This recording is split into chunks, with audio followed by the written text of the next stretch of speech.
Right. Thank you very much, everybody. We're not doing too badly in terms of returning to time, but we're a little behind, so I'll keep the introduction really, really short. I'd now like to welcome our next speaker, John Pullinger, who since the 1st of July has been our National Statistician, Head of the Government Statistical Service and Chief Executive of the UK Statistics Authority, and is going to talk to us about mobilising the power of data to help Britain make better decisions. Thank you very much, Martin, and it's great to be back at Doug again. I've been here to speak on several occasions in the past, and to prepare for this, looked back at an occasion when I came to you in 2008, when the topic on the card was data sharing. And looking around the room, I can see quite a few people who were part of that discussion as well. And I recalled that in 2008, Richard Thomas and Mark Walport had just published the report that the Prime Minister had asked them to do on the subject of data sharing and the opportunities, if we got it right, that that would bring to the economy and to British society. I also recalled that 2008, the UK Statistics Authority had just come into being following the passage of the Statistics and Registration Services Act, and people were looking forward to what this new thing might become. And kind of echoes of some of the things that John put up just now. There were a number of polls taken about people's attitudes towards data sharing. And 2008 had been a particularly rich year for computer disks being lost in the post and memory sticks going missing and laptops being left on trains.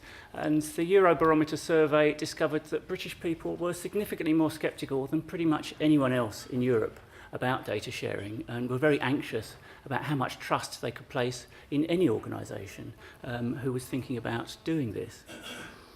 So jogging on a little bit then from 2008 to 2014, what's happened?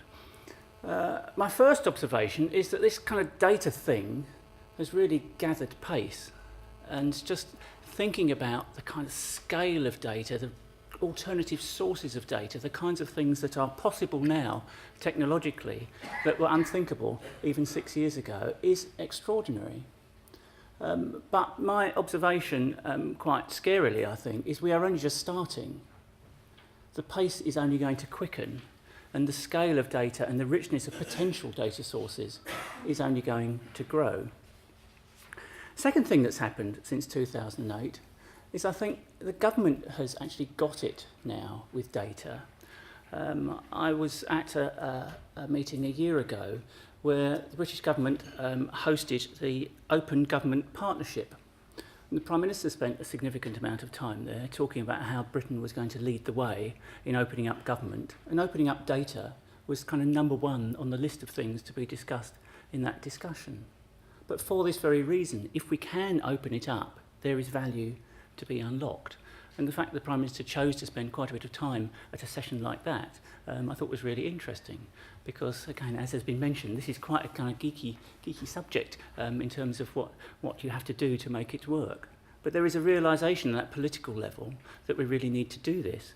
And when we get it not quite right, people notice. I mean, the argument that's been going on this year in the medical profession about what's happened with the NHS data, care.data, I think has illustrated just how things can go wrong and how much people are bothered about it when they go wrong, and how important it is to get it right. So the data thing is growing, government has got it. And the third thing, which I can't help but mention given my new role, is that the UK Statistics Authority, I think I would say, has come of age.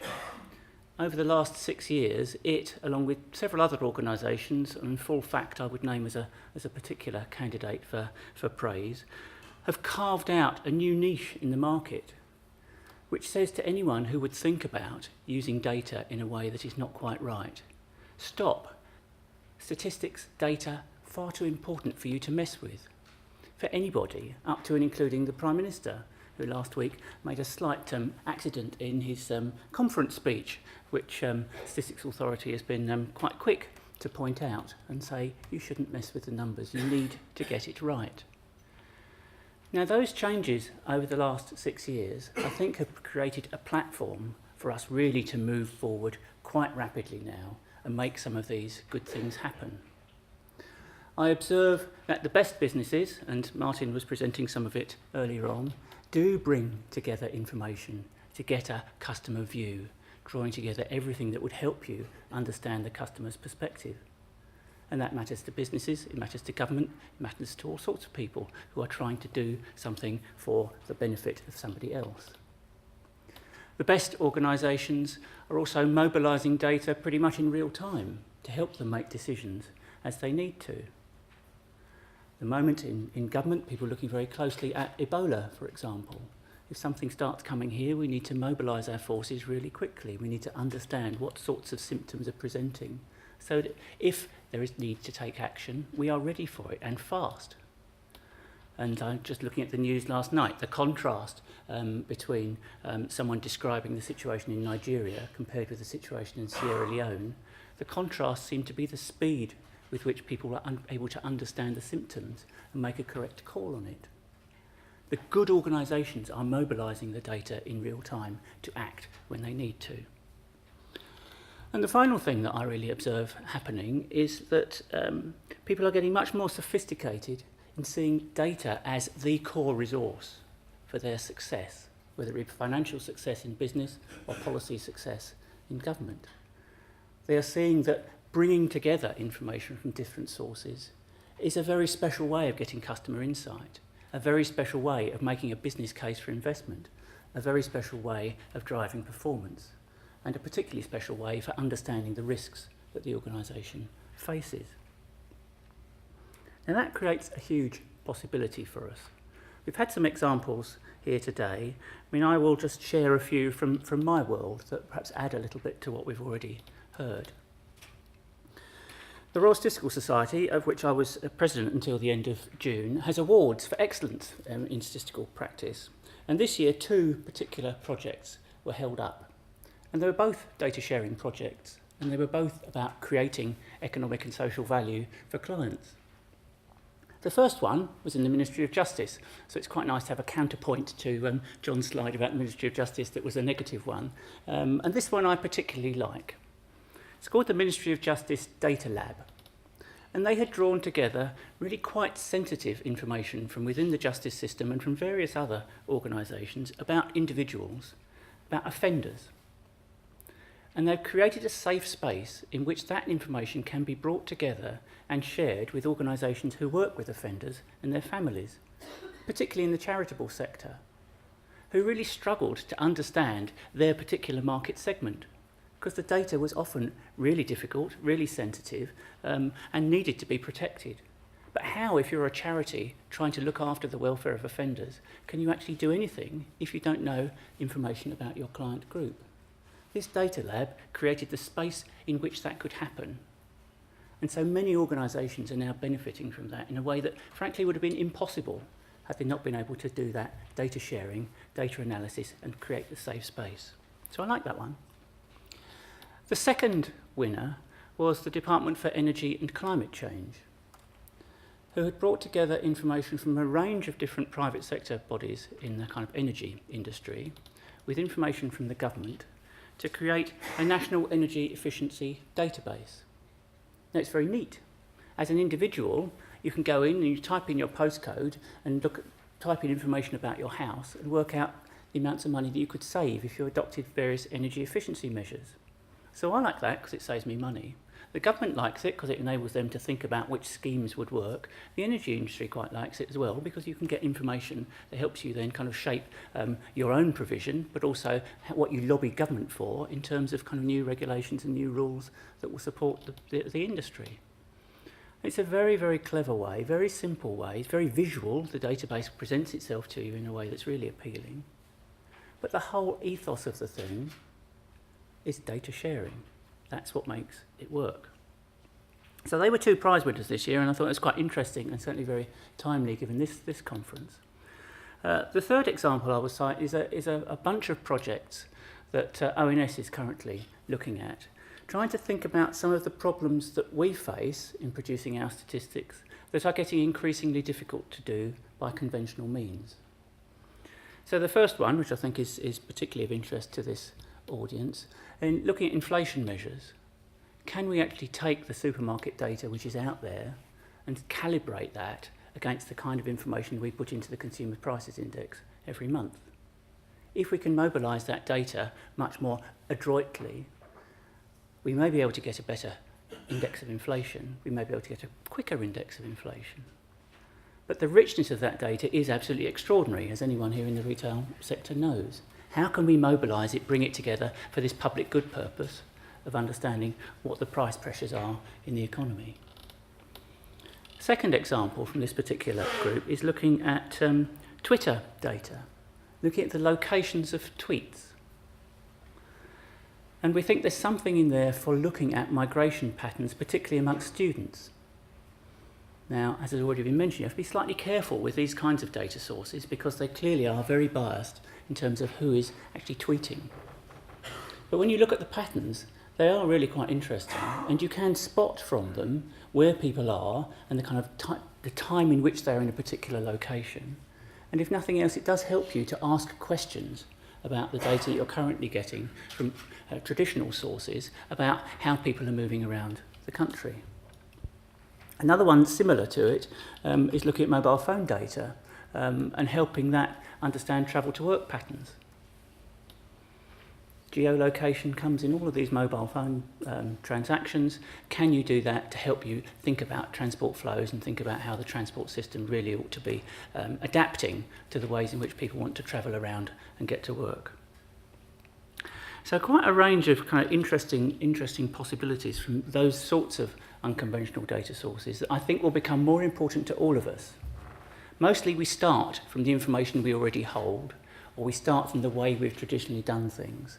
If we start really ruthlessly from the problem we're trying to fix, then there may be a different way of doing it.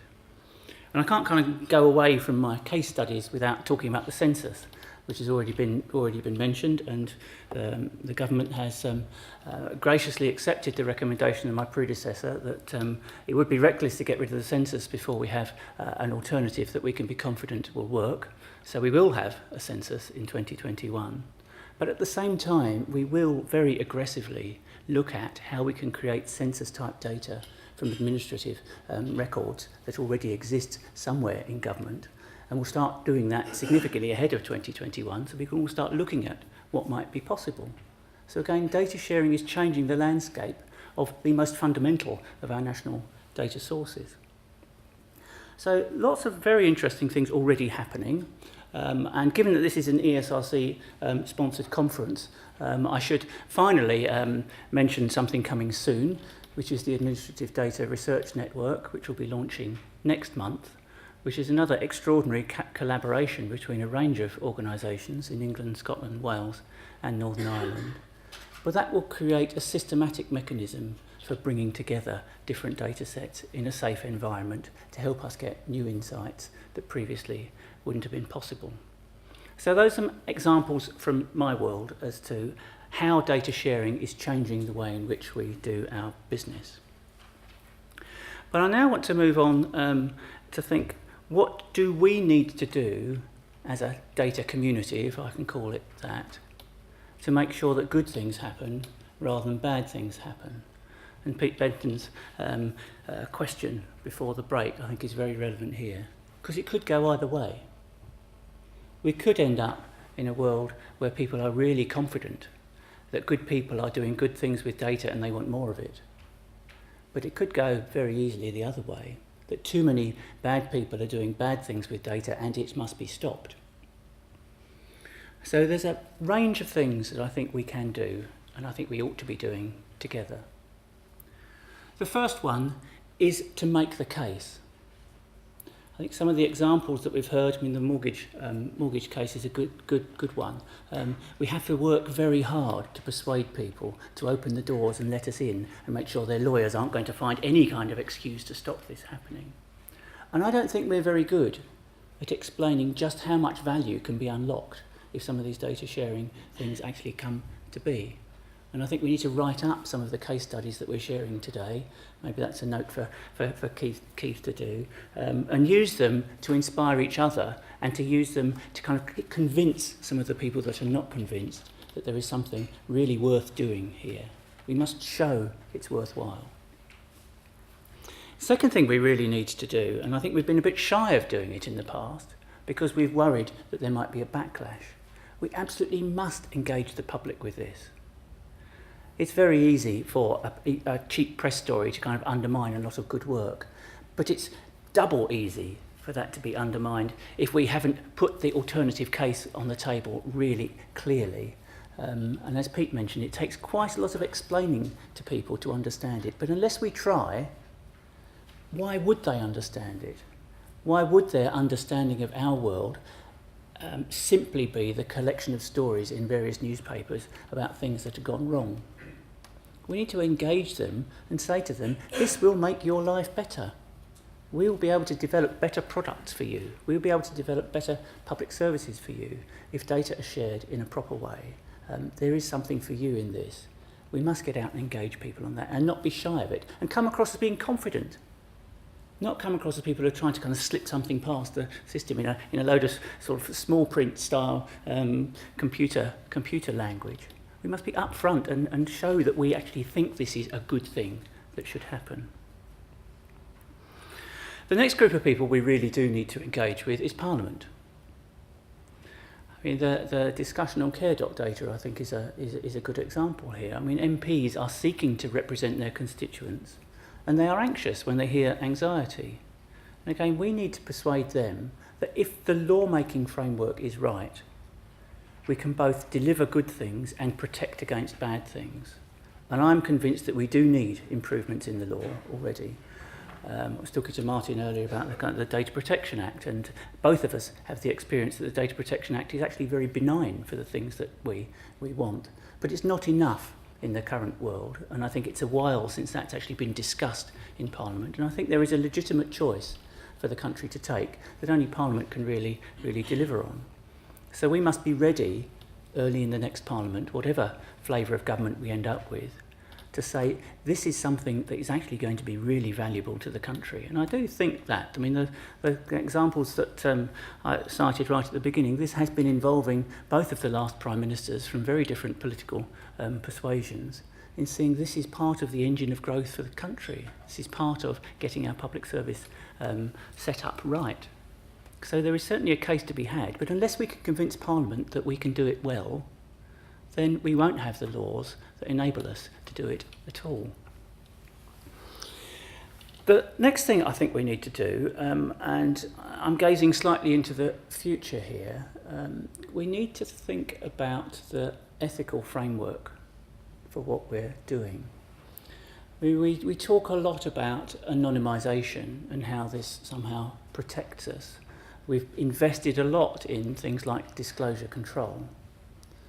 But when you have an environment where all sorts of data can be found and brought together and triangulated with other sources of data, it becomes easier and easier, whatever protection you put in place, to identify someone. And what are the limits of that? What is it that the public would really accept when we have a kind of generational shift? Our children absolutely quite happy to share all sorts of things, we think, but do they really? And the older generation really quite sceptical about some of these things. There's some ethical questions about privacy and just rather straightforwardly what is right that we need to get right. And we need to have a framework within which that exists. And that's something we're starting to talk about in the UK Statistics Authority. What is the ethical framework that will give people confidence that the kinds of things we are trying to make happen are good things and are being carefully looked after from the public point of view, and looking ahead to what might come in the future when kind of new technologies change this landscape yet again. Another thing we need to do, there's only two more, another thing we need to do is, for those of us who are statisticians, remember we are statisticians, and those who are not, hire some statisticians. Many of these data sources are really very difficult and often look like they are the answer to your question. There is a phrase I've heard several people use, that n equals all suggests you have all the information you need on a problem. That is almost never the case. Any data set has some kinds of imprecisions, has some kinds of biases. These novel data sets often have properties that are not very well understood. But unless you know your statistics, you won't be able to get underneath what you've really got and what inferences you can safely draw from them. And I think that is a question that we are going to systematically have to look at if we're not to misdirect ourselves. And I think some of the examples that are out there, I guess the most famous one is Google flu trends, where Google reckoned that by looking at search terms they could predict flu. And they created an algorithm that predicted flu, and it did it really very, very well for quite a long time, until it didn't. And they couldn't understand why it hadn't. And they had just been making a rather straightforward correlation equals causality kind of assumption. And they hadn't been systematically looking at the data and thinking, so what's really going on here? What conclusions can we really draw from this? And that embarrassed them. And I think it's also put quite a lot of people off doing this kind of stuff. But it shouldn't. Because we'll only be misdirected if we kind of blinker ourselves to what's really going on inside the data. So statisticians, we are the future, and we need to get ourselves busy in companies, government departments, voluntary organisations, wherever it is, where actually we can add something to the picture that maybe might be missed if you weren't using that kind of set of techniques. But I would say that, wouldn't I? And then the final thing we need to do, so much of this is about trust. It's come up in most of the questions, it's come up in both of the presentations already. My hunch is it'll come up during the rest of the day. When we're doing this, we must be trustworthy, because it only takes one of us to screw up and we all kind of lose out, because the bad stories do get amplified. We must think about how we're ensuring that the people who have access inside our organisations to sensitive data do actually care about it. We must think about our technology and our computer systems in a way that actually protects us against hacking or just against dropping something on the train or leaving it on the table up here. We must really rigorously think through those risks and those environments and those people, the way in which we do all of this, the protocols that take so long to negotiate. They matter. Because ultimately, if we screw up, we will be set back, and the argument will tilt towards the negative glass half empty rather than glass half full situation. So there's a lot of things that we need to do, but they're things we're perfectly able to do, and meetings like this are, I think, a good opportunity for us to compare notes and kind of fortify ourselves to go out and make the case. Because if we do make the case, there is a fabulous opportunity now for us to mobilise the power of data to help the government, businesses and citizens and consumers make much better decisions and add huge amounts of economic and social value. Thank you very much.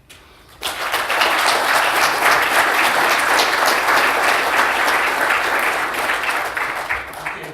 So once again, open to the floor for questions.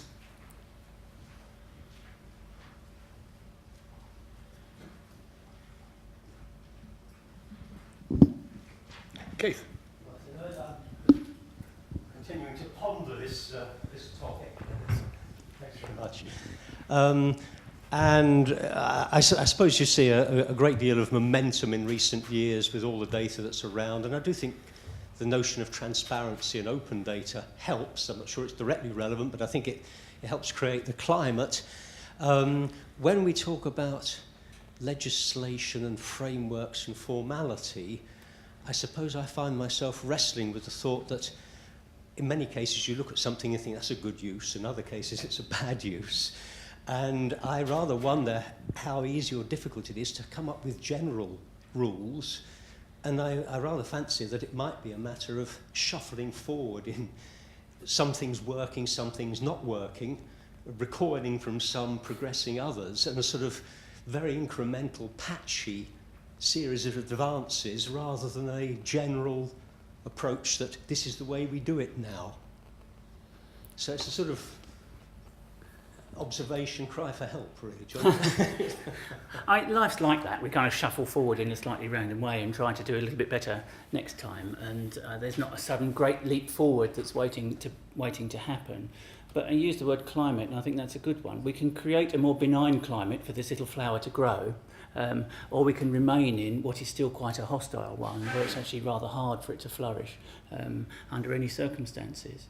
And I think what I'm looking at here is if we do, I mean, I listed 6 things there. If we do those 6 things, we will have a much more benign climate where this is more likely to shuffle forward with more pace than less likely. But I mean, you're right. I mean, we will try things. It's the nature of kind of innovation. You try things, and most of them don't really work in quite the way you expected. But unless you try, we'll never move forward. I'm just absolutely clear there is an opportunity now, because of the way in which data is becoming much more ubiquitous everywhere, for people in the kind of business that we are in to add a kind of value that previously would have been really hard to get.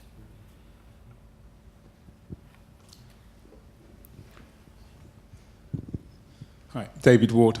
Just a very interesting question about care.data and the way that perhaps that was handled, because I think ultimately the principle was an interesting one.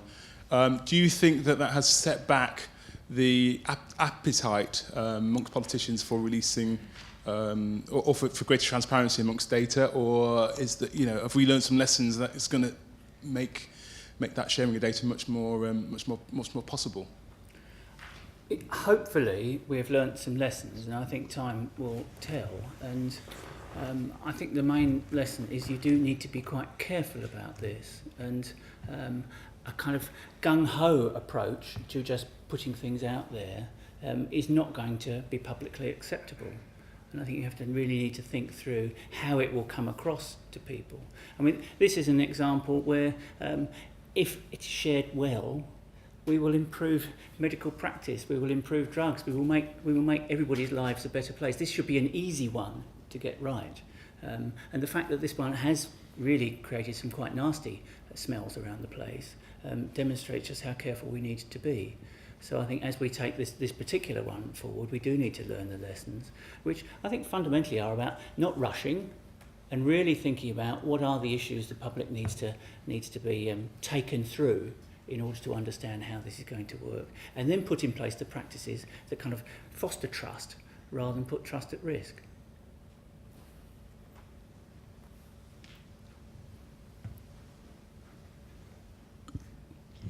I was very interested, John, in your 6 things that we have to do, and particularly the one about the ethical framework. Is this something you think that the DPA is doing, should do better, or do we need a kind of DPA Mark II? I quite like DPA Mark I. I think it was carefully constructed, and I've spent the last 10 years of my life working in Parliament, and I think you kind of legislate carefully and don't rush to that as being the solution. It should be the kind of solution of last resort, really.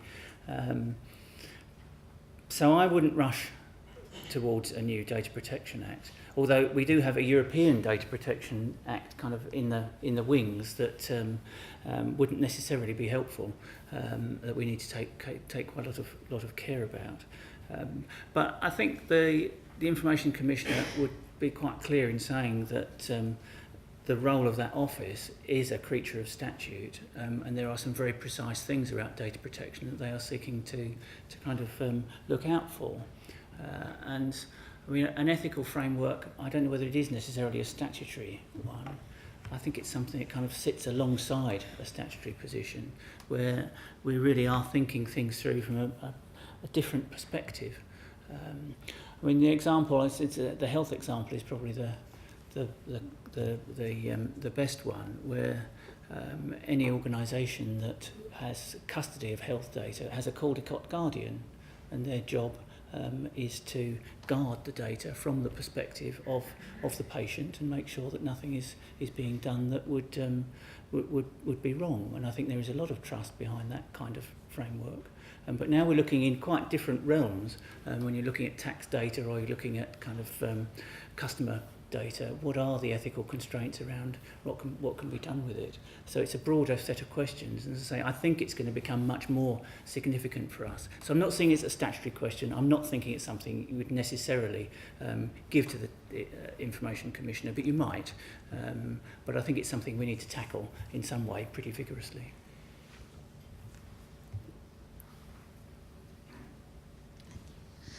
Hello, Sharon Witherspoon from the Nuffield Foundation. I'd like to kind of follow up to those 2 points, because first I do commend the work the ESRC funded that Ipsos Mori carried out about public views about data protection, because I think it's actually an extraordinarily sophisticated piece of work that tries to get underneath not just the top of the head, I'm blown which way by the headlines, but what sorts of safeguards matter to the public. And there I think care data is instructive, because it's clear it's not just the physical safeguarding and even the pseudo-anonymization, but it is to do with that scrutiny of what's in the public benefit. And while recognizing different people may have different views, that is arguably where the care data fell short, about not having an independent scrutiny of public benefit. And I just, again, would value your views on the real worries about the EU data protection draft, even as it's been recently amended, because I gather it still requires specific consent, which would really make impossible many of the sorts of data sharing, certainly using public data. It would mean each time a new analysis was wanted, data owners, i.e. the public, would have to give specific consent.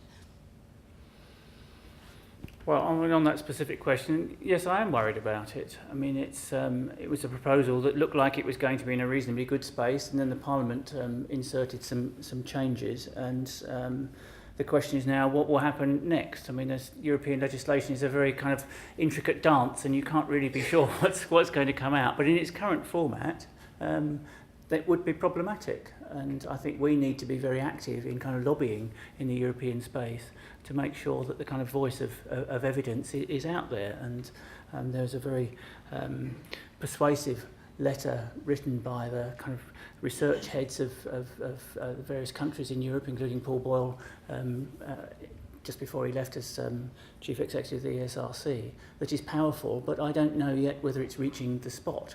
And that's something that certainly I need to be involved in, but many of us need to be involved in to work out how we can influence those final or the next stages of that debate. But am I worried about it? Yes. I think we've just got time for a couple more questions to keep us reasonably on track. Hi, John. Excellent presentation. Thank you very much indeed. Bob Barr, Manchester Geomatics and Liverpool University. I think that the benefiting citizens theme is an absolutely key one. But we have been here before. I'm old enough to remember the Modernising Government White Paper that came out in the early 2000s that was offering citizens quite revolutionary things like tell the government you've changed your address once and all parts of government will know about it. I wonder where that went. And I think the other one was the point which I made earlier to the private sector, which is the My Data point, that citizens are much more likely to be prepared to give data if they can also find out how that data about them is being used and by whom. And I think that if we want that sort of trust, then it has to be a two-way process. But that makes it very expensive and very difficult to do. What are your views? Well, it kind of plays into Keith's point. There's a kind of a bit of a messy walk towards progress here. I think that the citizen benefit thing takes you quite a long way, but it doesn't take you all the way. One of the things I particularly liked in the Thomas Walpole analysis was thinking about data sharing from three different perspectives, each of which are good, but they don't necessarily combine happily. So there is the My Data citizen perspective, and sharing data in order for me to get a better service from someone is a good thing. There is the research benefit, where actually we're not interested in the individual citizen at all. We're interested in better medical research or better transport facilities or whatever it is. And there's some different issues there. The individual citizen might not actually think this is going to benefit them directly, but they might be prepared to give the data if they trust the organisation. So obviously very pleased to see the kind of quote about ONS there, because that's exactly the space that we occupy. But then there's the third space, which has been the most challenging one, which is the one around fraud. And we've had the example of where you kind of get that wrong. But that's still a citizen benefit, that we don't want crime and bad things to go unpunished. But on the other hand, data sharing for that kind of purpose is something where people will have extremely different views. If you are the criminal, you're not going to be very happy about it. And in the model of citizen benefit, you're going to say you don't want it. But Harold Shipman would not have been caught had there not been the kind of ability to bring together the data and look at it in very, very clever ways that were kind of permitted. So thinking about the framework for sharing data, we need to be quite subtle in understanding where the citizen benefit needs to be described, where the kind of lawmaking benefit needs to be described, and where the research benefit needs to be described. And that's one of the reasons that makes it so hard, because just by going on the citizen thing, the care.data one is a good case in point, that GPs are now saying that the citizen ought to actively consent before the data is shared. Now, often in medical situations, so a cancer diagnosis, for example, the doctor may well not want to say, and are you happy for your data to be shared at that point? They're co-focusing on the individual who's had a very, very traumatic thing said to them, so they won't give active consent. The consent will be cancer research will be the poorer. So we really need to be quite subtle about it. So yes, let's talk about citizen benefit, but it won't give us the complete picture. So I think we're just time for one more question. Hello, Harvey Lewis from Deloitte. John, thanks very much for your presentation. I'm wondering whether we've got it a bit backwards, actually. We're thinking about privacy and ethics in a restrictive sense and a compliance sense, rather than a business imperative and an opportunity. Because our data suggests, actually, that you can build trust through transparency by providing, as we heard earlier, personalized benefits, and also from control, giving consumers and citizens the ability to access their data, to amend it, and to delete it where necessary. I'd just be interested in your views in thinking about this question as an opportunity rather than something which we need to comply with. Oh no, it's mainly an opportunity. If I've come across getting it the wrong way around, I've not been clear. I mean, I had 6 things. The top 3 were about the opportunity. It's about really making the case and showing the benefit and demonstrating it, and then taking that out to citizens and parliamentarians so that they say, "Whoa, we want some of that." So no, absolutely. In public and private sectors, we must show. The first thing we must do is show people that this is beneficial to them and is adding some kind of value. And the other things are then the kind of hygiene factors that you need to get right in order to give yourself the legitimacy to do it. So, you're spot on. Spot on. Thank you very much. Thank you.